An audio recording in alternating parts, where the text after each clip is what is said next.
Pagpasok pa lang sa gate ay lumabas agad ang dalawang gwardya mula sa guardhouse at sinalubong ang sasakyan nila. Nagbaba ng salamin si Kurt. "Your men are ready?" Si Kurt sa mga ito. Tumango ang dalawa at bahagyang sinulyapan si Jade. "Then go!" Ani ni Kurt at otomatikong isinara ang windshield at itinuloy sa parking area ang sasakyan sa ilalim ng building. "Sino ang mga iyon?" Tanong ni Jade na nilingon pa ang dalawa na ang isa'y may hawak na radyo. "Hindi sila ang dating nakatoka sa gate." "Don't worry about them."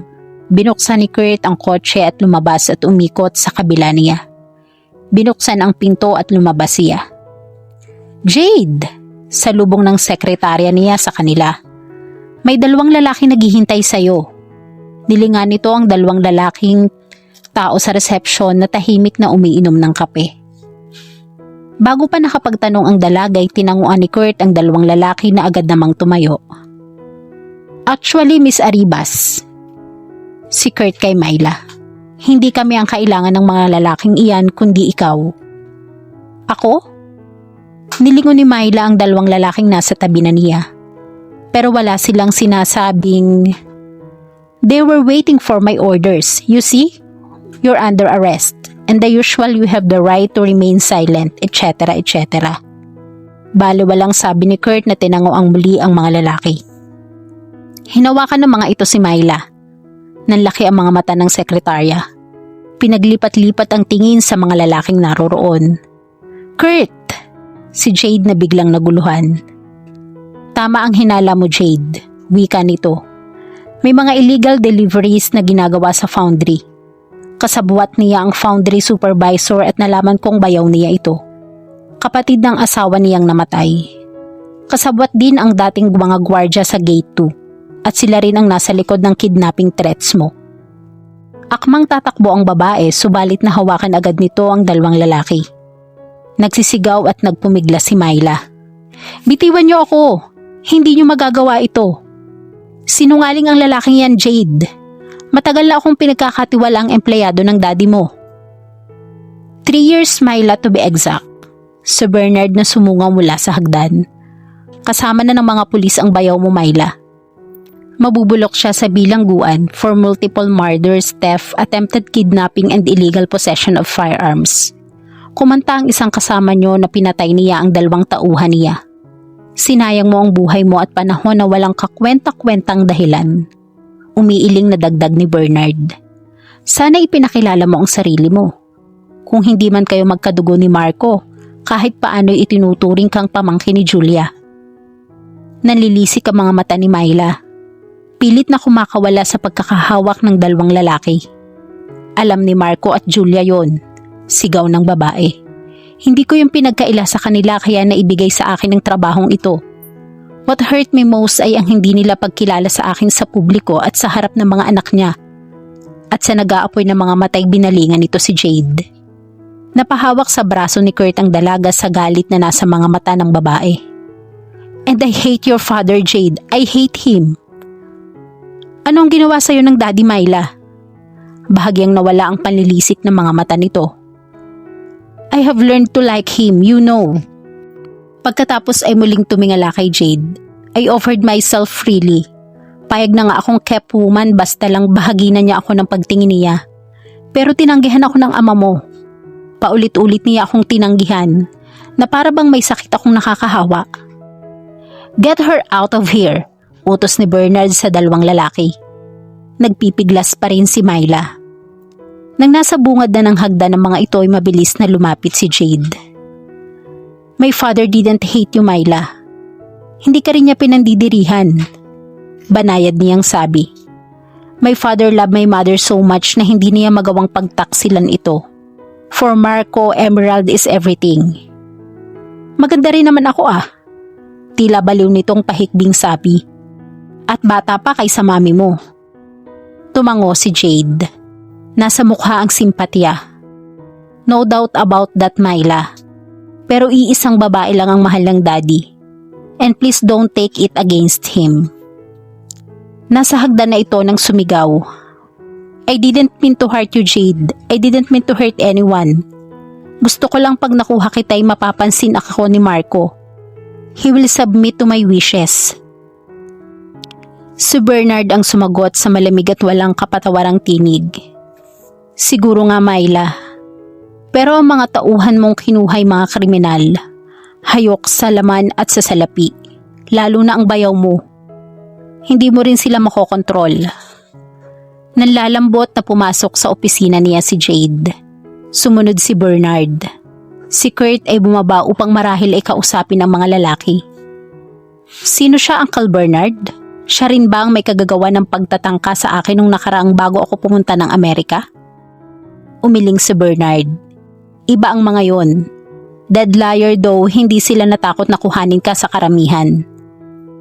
Paano nyo nalamang may kinalaman si Myla? Si Kurt ang nagsabi sa akin ng lahat, Jade. Sagot nito. Nagpalakad-lakad sa loob ng opisina. Hindi lang niya pinaalam sa'yo na mula sa hunch mo ay gumawa siya ng sariling investigasyon. Anong ibig sabihin ng kaninang alam ni Lola at Daddy ang tungkol sa kanya? Nagugulihang tumingala siya sa tiyuhin. Biglay nakadama siya ng alinlangan. Wala sa loob na kinalas ang scarf sa leeg. Hindi ko alam kung kilala mo si Alphon, Jade.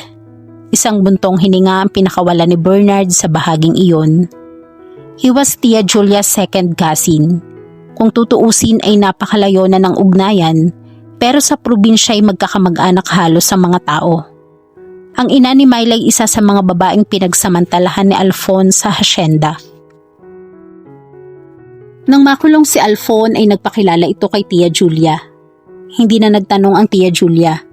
Pinagpala ang lola mo ang babae hanggang sa makapanganak. Si Myla iyon. Nagkaasawa uli ng taga-asyenda ang babae, subalit patuloy si Tia Julia sa pagsuporta sa anak ni Alphon sa pamagitan ng trust. Pinag-aral sa kabisera na Sapado de Blas. Naging guro at nakapag-asawa ng taga-Maynila. Ayon sa report ni Kurt, hindi naging mabuti ang buhay ni Myla sa asawa nito. Si Myla ang bumubuhay sa lalaki at natatakot na manghiwalayan dahil papatayin. Napatay sa rambol ang asawa niya. At doon muling nagpakita at nagpakilala si Myla sa daddy mo. Nakatakda na ang retirement ng dating sekretarya ni Marco and so he offered Myla the job. Anyway, qualified din naman. Ang problema, naging obsessed si Myla kay Marco. She wanted him. Sa una itinuring ni Marco iyong hero worship, but she was getting worse sa pagpapakita ng pag-ibig sa daddy mo. Obsessed sa isang salita. Kaya nang dumating ka ay dalawang tinik ang nabunot sa dibdib ng daddy mo. The job and the woman. Naiiling na natatawa si Bernard sa pagtatapos ng kwento. Sounds amusing kung hindi dahil sa mga pagtatangka sa'yo. Si Jade ay tumango-tango. Wala sa loob na hinubad ang overcoat at isinampay sa likuran ng swivel chair. Gusto niyang maawa sa sekretarya. Ilang babae ba ang pinaluha ni Marco nang pakasalan nito ang mami niya? Tumingin siyang muli kay Bernard. So, it has nothing to do with Alphon, Uncle? Aniya. Mas ang obsession niya sa daddy kaya naisipan niya ang mga threats sa akin. I wonder how she got the money to pay those hoodlums. She didn't pay a cent. Iyong mga illegal deliveries ng mga bakal ang ibinabayad niya. Sagot ni Bernard na nilinga siya. And who knows what else? Nahinto sa ere ang sinasabi nito nang mapuna ang braso at dibdib ng pamangkin. What the hell are those? Nagsalubong ang mga kilay ni Jade. Niyuko ang sarili at napasinghap. Si Bernard ay inisang hakbang ang paglapit sa kanya. Marahas na itinaas ang braso niya isa-isa. Sinuri ang mga namumulang balat na ngayon unti-unting nagiging asul. Hinawi ang pangilalim niyang blusa. Pahablot na tinanggal ang mga butones nito hanggat mahantad sa paningin nito ang mga marka sa katawan niya. Sino ang may kagagawa nito? Sino? Naglabasan ng mga ugat sa leeg ni Bernard habang pigil nito ang braso ng dalaga. Mayroon kang ipinaglilihim sa akin? Sa amin? Uncle, please. You're hurting me. Napahikbi si Jade. Bumaon sa braso niya ang tila bakal ng mga daliri ng tiyuhin. Kinabahan siya sa anyo ni Bernard at alam na niya kung ano ang kasunod niyon. Malalaman ng daddy at mami niya. Ito ang bagay na hindi niya maaaring ipakiusap sa tiyuhin, maubos man ang mga luha niya. Papatayin ko ang gumawa nito sa'yo. Then kill me. Si Kurt mula sa pinto. Ikaw? Hindi makapaniwalang bulalas ni Bernard. Ikaw ang gumawa nito sa pamangkin ko, Kurt? Disbelief in his eyes. Nang hindi umuyuwas ang tingin ng lalaki ay gustong manlubo ni Bernard. Pain is lies through him. I'm sorry. Si Kurt. Sorry? Kung gaano kabilis si Bernard sa paglapit kay Jade, higit itong makabilis makalapit kay Kurt. Isang malakas na suntok ang ibinigay nito sa lalaki. Sumadsad sa dingding si Kurt. Napatili si Jade. Uncle Bernard, please. I have treated you like my own son. You bastard. Naghuhumiyaw sa puot ang tinig nito. I trusted you. Ipinagkatiwala ko ang pamangking ko sa'yo. Yun pala ikaw ang dapat katakutan. Muli nitong inambaan ng suntok si Kurt nang patakbong iniharang ni Jade ang sarili sa pagitan ng dalawang lalaki. No, Uncle Bernard. Please stop. Umalis ka dyan, Jade. Humakbang ito patungo sa executive desk at kinuha mula roon ang baril ni Marco at ikinasa. Oh please Uncle Bernard, listen to me. Sindak na wika ni Jade na higit pang iniharang ang sarili kay Kurt kahit na itinutulak siya nito paalis. Umalis ka sa harapan ko. Tabig ni Kurt sa kanya subalit na natili siyang matigas na nakatayo sa harap nito. He will kill you, sindak niyang sabi. Hindi ako natatakot sa kanya, Jade. Mariing sagot ni Kurt. Hinarap ni Jade ang tiyuhin. He didn't rape me kung yan ang iniisip mo. At paano mo ipapaliwanag ang nasa katawan mo, ha? Puot na usig ni Bernard. If he'd raped me, sa palagay mo ba'y maglilihim ako? Sagot niya sa gumagaralgal na tinig. Naisip mo na ba na ginusto ko rin ang nangyari sa amin? Iisang linya na lang ang mga mata ni Bernard. That couldn't be true, Jade. Ano ang ipinananakot ng lalaking ito sa'yo? Ano? Nothing. We both wanted it. Napahikbi siya sa bahaging iyon. Halos iisang linya na lang ang mga mata ni Bernard. Itinaas ang baril. Stay away from him, Jade. Sundin mo ang tiyuhin mo, Jade. Higit na mapanganib ang tinig ni Kurt sa pandinig niya. Shut up, you both! Sigaw niya pareho sa mga ito. Ako ang may gusto nito, Uncle. I made him do it. Huwag mo siyang ipagtanggol. He must have seduced you. Walang dapat katakutan sa hayop na yan. He was a traitor to his own country. Nothing but a failing spy who murdered his own son. Sinabi iyon ni Bernard sa matinding galit. Hindi na napuna ang kapaitang gumuhit sa mukha ni Kurt. And I love him, Jade added softly, kasabay ng sunod-sunod na paglandas ng mga luha. I love him. I love him. If you kill him, then kill me too. At saka humagulhol na tumakbong palabas ng silid. Naiwang nagkatinginan ang dalawang lalaki. Parehong namangha sa kabila ng lahat.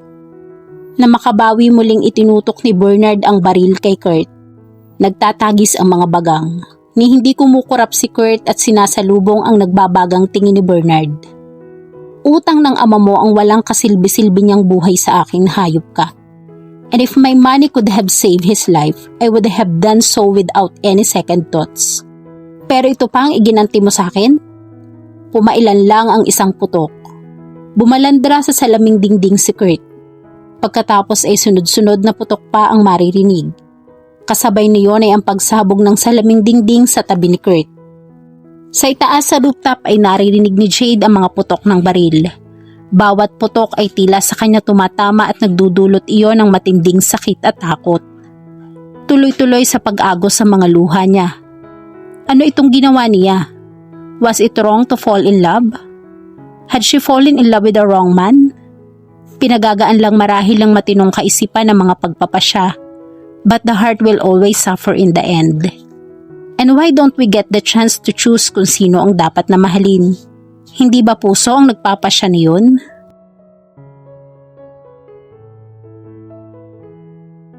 At dito po nagtatapos ang ating kwento. Sabay-sabay po nating abangan ang sunod na kabanata. Maraming salamat po. God bless and stay safe.